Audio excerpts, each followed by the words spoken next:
लोग इतनी बड़ी मुसीबत में है मगर फिर भी तुम उनकी मदद नहीं कर रहे। जिस पर ज़ाओजिन कह रहा था कि मैं तो इन तीनों को भी हरा नहीं सकता, तो भला उस बीस्ट को हराना दूर ही रहा। इधर प्रिंसेस को बचाने के लिए कियान हुआ अपनी सबसे special barbarian technique infinite blood burst move को एक्टिवेट करते हुए इस बीस्ट पर एक जोरदार पंच हिट कर देता है, जिसमें इतना बड़ा एक्सप्लोजन हुआ कि कियान हुआ ने अपना हाथ भी खो दिया था। मगर प्रिंसेस के लिए बंदा किसी भी हद तक जा सकता। अब उस स्नेक बीस्ट दोबारा से इन पर अटैक करने ही वाला था कि उतने में ही यूशिया वहाँ पर एक आइस शील्ड बना लेती है, मगर थोड़ी देर में उस बीस्ट ने उस शील्ड को भी ब्रेक कर दिया। तो प्रिंसेस उन दोनों को बचाने की खातिर उस बीस्ट के मुंह में जाने के लिए तैयार हो गई। हालांकि कियान हुआ समय रहते इन दोनों को साइड में हटाते हुए खुद ही उस बीस्ट के मुंह में चला गया, तो बीस्ट उसे गुस्से में बुरी तरह से चबाकर दूर फेंक देता है, क्योंकि उसे इन दोनों का भी शिकार करना था। यहाँ पर प्रिंसेस अब काफी ज्यादा भड़क गई थी। वो तुरंत ही उस बीस्ट को अपने पीछे भगाते हुए अपने वेपन की तरफ आगे बढ़ने लगी।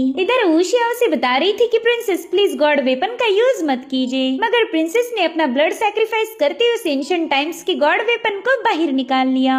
इस शानदार बो को हावी बो कहा जाता था। इधर ज़ाओजिन भी इस बो को देखकर काफी ज्यादा शॉक हो जाता है। वो कह रहा था कि मुझे तो लगा ही नहीं था 10,000 सालों बाद मैं तुमसे दोबारा से मिल पाऊंगा। इधर प्रिंसेस उस बो की डिवाइन पावर का यूज करते हुए उसे शूट कर देती है। भले ही उसका अटैक मिस हुआ था, मगर हावी बो अपने टारगेट को खुद ही ढूंढने की एबिलिटी रखता था। यहाँ पर युन को अपने मास्टर ने बताई हुई बातें याद आने लगी। उन्होंने कहा था कि 5वीं लेवल के नीचे वाला कल्टीवेटर अगर इस गॉड वेपन का यूज करेगा तो उसे बहुत ही जबरदस्त बैकलैश झेलना पड़ सकता है। इधर वो स्नेक बीस्ट उसे मारने वाला था कि तभी वो एरो सीधे जाकर उसके आर पार घुस गया, जिसके चलते वो स्नेक बीस्ट सीधे लावा से भरी हुई खाई में गिर जाता है। ये उनको लग रहा था कि अब ये मसला रिजॉल्व हो गया, लेकिन वो देखते ही कि कियान हुआ बुरी तरह से घायल था, यानी कि ये फायरी इमॉर्टल लोटस उसे काफी ज्यादा महंगा पड़ गया। हालांकि अभी तक ये मसला रिजॉल्व नहीं हुआ था, क्योंकि वो स्नेक बीस्ट दोबारा से उनके सामने आ जाता है। ज़ाओजिन हैरान होकर कह रहा था कि ये स्नेक बीस्ट तो ब्रेक थ्रू करके एक फ्लड ड्रैगन में बदल चुका है।